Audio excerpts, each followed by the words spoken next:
এবার এই একই জিনিস আমরা করব ভেরিয়েবল ফোর্সের জন্য, মানে যখন ফোর্সটা আর কনস্ট্যান্ট নেই, সেটা টাইমের সাথে সাথে ভ্যারি করছে, সেই রকম একটা ফোর্সের জন্য ওয়ার্ক এনার্জি থিওরেমের প্রুফটা আমরা করব। তো এটার জন্য দেখা যাক, এই একই রকমভাবে আমরা ধরে নিচ্ছি একটা ভেরিয়েবল ফোর্স, তাকে এফ বলছি, সেটা একটা সেই একই রকমভাবেই একটা এম মাসের কোনো বডি পার্টিকেলের ওপর বা মাস পার্টিকেলের ওপর কাজ করছে, এবং এক্ষেত্রে ডিসপ্লেসমেন্ট বা সরণ হচ্ছে ডিএস। এটা আমাদের সুবিধার জন্য, আমাদের ক্যালকুলেশনের কিছু সুবিধার জন্য সবটা আমরা ভেক্টর ফর্মে রেখেছি।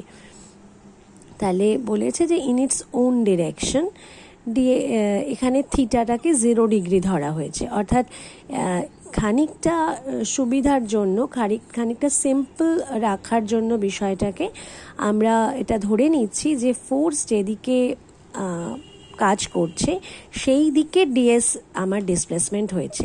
অরিজিনাল ডিসপ্লেসমেন্ট যাই হোক না কেন, ফোর্সের দিকে ডিএস ডিসপ্লেসমেন্ট হয়েছে সেটা ধরে নিচ্ছি, এবং সেটা আমরা এক্ষেত্রে মানে অরিজিনাল ডিসপ্লেসমেন্ট আমার যে কোনো ডাইরেকশনে হতে পারে, কিন্তু সেক্ষেত্রে তো আমাদের প্রবলেমটা আরও কমপ্লিকেটেড হয়ে যাবে। সেজন্য আমরা এখন প্রথম শিখছি, এই অবস্থায় সিম্পলিফাইড রাখছি প্রবলেমটাকে।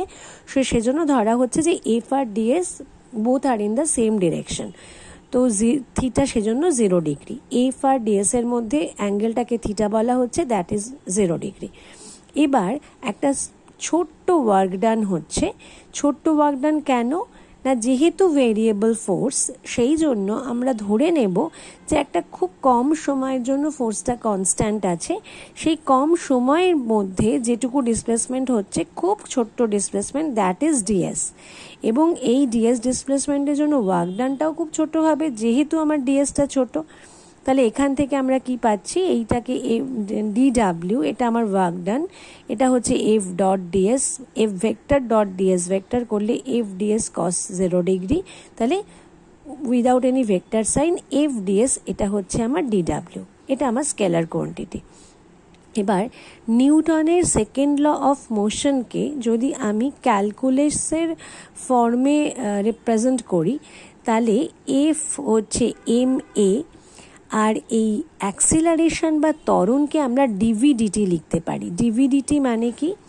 ডিভিডিটি হচ্ছে rate of change of velocity, এবং রেট অফ চেঞ্জ অফ ভেলোসিটিকে আমরা অ্যাক্সিলারেশন বলি। এটাকে যখন আমরা খুব ছোট টাইমে কতটা ভেলোসিটি চেঞ্জ হচ্ছে দেখব, সেটাকে ডিভিডিটি করে বলা হচ্ছে। মানে ডিটি হচ্ছে very small change in time, আর সেই টাইমে যেটুকু পরিমাণ ভেলোসিটি চেঞ্জ হচ্ছে, that is also very small, that is dv. তাহলে অ্যাক্সিলারেশন হয়ে যাচ্ছে ডিভিডিটি। এটাকে আমরা ডিভি বাই ডিটি করে বলি না, জাস্ট ডিভিডিটি বলি, বা ডিডিটি অফ ভি এরকমও বলা হয়। তাহলে ডিডাব্লিউ হয়ে যাবে এম ইন্টু ডিভিডিটি ইন্টু ডিএস। আমরা এম এর বদলে এম ডিভিডিটি ইন্টু ডিএস করছি। এবার কি করছি, এবার আমরা এই ডিটিটাকে ডিএস এর তলায় নিয়ে যাচ্ছি।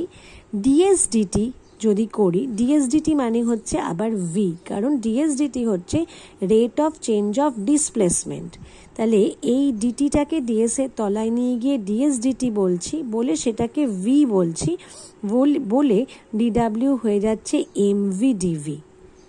বোঝা গেল জিনিসটা? আমি একবার দেখাচ্ছি তার সত্ত্বেও জিনিসটাকে লিখে, যে আমার ডিডাব্লিউ সেটা হলো এফ ডিএস।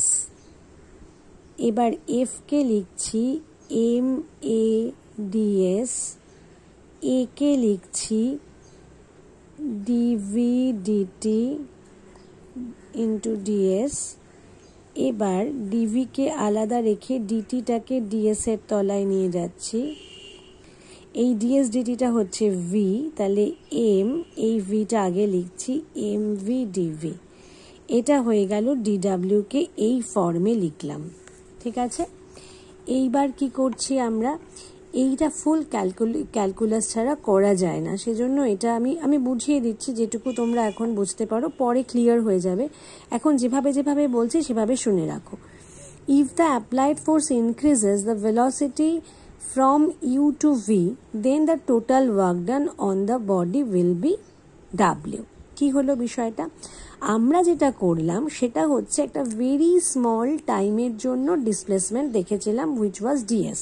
ঠিক আছে, এইবার আমরা এরকমভাবে টোটাল টাইমটাকে অনেক ছোট ছোট ছোট ছোট স্লটে ভাগ করে করে পুরোটা বার করলাম, পুরো এরকম অনেকগুলো ডিডাব্লিউ পেলাম। এবার সব কটা ডিডাব্লিউকে তো আমার একত্রিত করে টোটাল ওয়ার্ক ডান বার করতে হবে। তো সেটা হচ্ছে আমরা সমস্ত ডিডাব্লিউগুলোকে একত্রিত করলাম। এই একত্রিত করাটাকে ক্যালকুলাসে আমরা বলি ইন্টিগ্রেট করা। এটা হলো ইন্টিগ্রেশনের সাইন। বেসিক্যালি আমি অনেকগুলো ছোট ছোট কার্যকে ডিডাব্লিউকে যোগ করছি, এটা summation sign, a kind of summation sign. দেখো খুব ভালো করে দেখলে বোঝা যায় ইটস অ্যান এস, ইংলিশের যে এস অক্ষরটা সেটাকেই এই ফর্মে লেখা হয়েছে। তো integration basically is a kind of summation. Basically সামেশনই আমরা করি ইন্টিগ্রেশনের মাধ্যমে, এটা ইন্টিগ্রেশনের সাইন। এবার এই ইন্টিগ্রেশনে আমি কত থেকে কত অবধি ইন্টিগ্রেট করছি না, ভেলোসিটি যখন ইউ ছিল সেখান থেকে ভেলোসিটি ভি হলো সেটা ইন্টিগ্রেট করছি। এভাবে ইন্টিগ্রেশনের নিচে এবং ওপরে দুটো কিছু লেখা মানে হলো ইন্টিগ্রেশনের লিমিট দেওয়া, মানে এখান থেকে এত অবধি। ঠিক আছে, এটাকে লোয়ার লিমিট, এটাকে আপার লিমিট বলা হয়। এখান থেকে শুরু হচ্ছে, এখানে গিয়ে শেষ হচ্ছে। এইবার এম হলো কনস্ট্যান্ট জিনিস, কারণ এম হচ্ছে মাস। তো এম এর সামেশনের মানে এম এর সামেশন হওয়াতে কোনো ব্যাপার নেই, কারণ এম একই থাকবে। সামেশনটা হবে ভি ডিভির ওপরে, কারণ এখানে ভেলোসিটি ইজ ভ্যারিয়েবল, ভেলোসিটিটা চেঞ্জ করছে। সেই যে জিনিসটা চেঞ্জ হয় সেটাকে ইন্টিগ্রেশন সাইনের ডান দিকে রাখা হয়।